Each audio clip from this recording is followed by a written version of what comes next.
Staying home is not lazy, it is not boring, and it certainly does not mean you have no life. In fact, choosing to stay in might be the most productive thing you do all week. Society has lied to you. It tells you that if you are not out there networking, partying, or being seen, you are falling behind. It tells you that your value is tied to how many people see you, but that is a trap. For many of us, the outside world is not an adventure, it is a drain. It is a leak in our battery that never stops dripping. I used to feel guilty every Friday night. My friends would send photos of themselves at bars or clubs looking bright and loud and alive. I would be on my couch wearing sweatpants, reading a book, or just staring at the ceiling.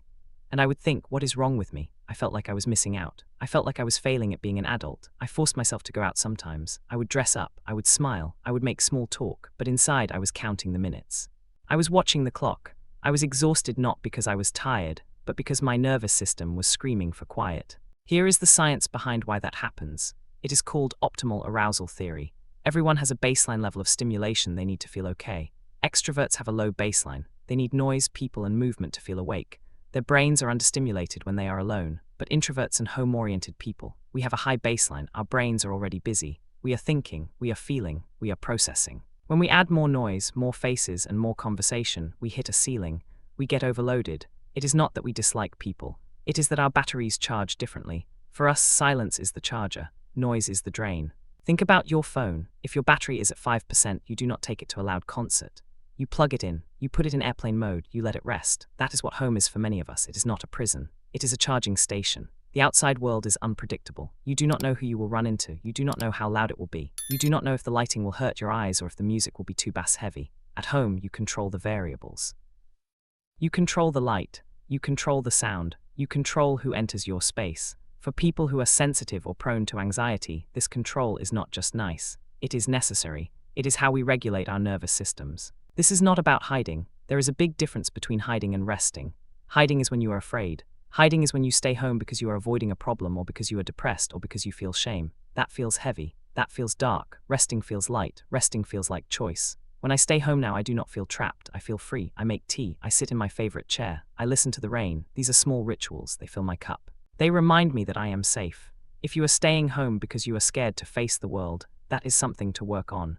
But if you are staying home because you love the peace, that is something to celebrate. People who love staying home are often deeply creative. This is not an accident. When you are quiet, your brain starts to connect dots. It solves problems. It comes up with ideas. Some of the best art, writing, and inventions in history came from people who spent a lot of time alone.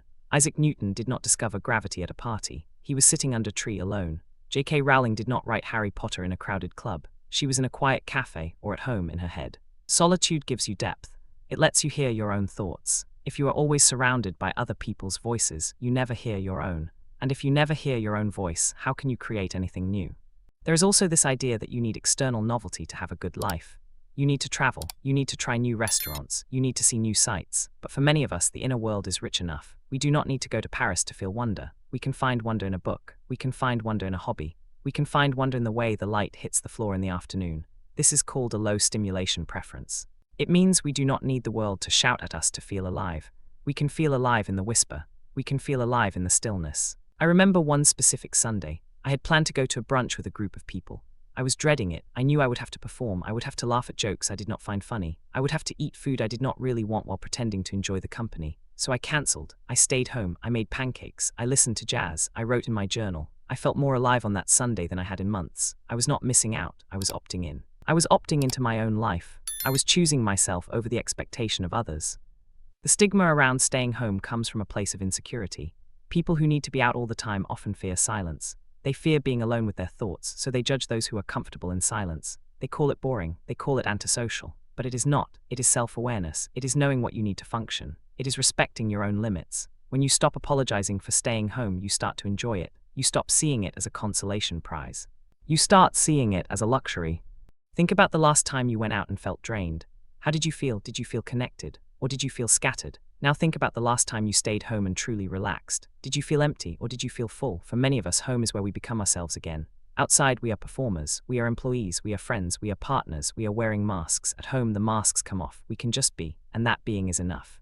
You do not need to explain yourself. You do not need to justify your quiet nights. You do not need to promise that you will go out next time. Your energy is yours. Spend it where it matters. If that is on a hike, great. If that is on a couch, great. The goal is not to be seen. The goal is to be well, and for many of us, being well means staying in. It means protecting our peace. It means honoring the way our brains are wired. So the next time someone asks why you are not out, do not say you are tired. Do not say you are busy. Say you are recharging. Say you are choosing depth over width. Say you are enjoying your own company.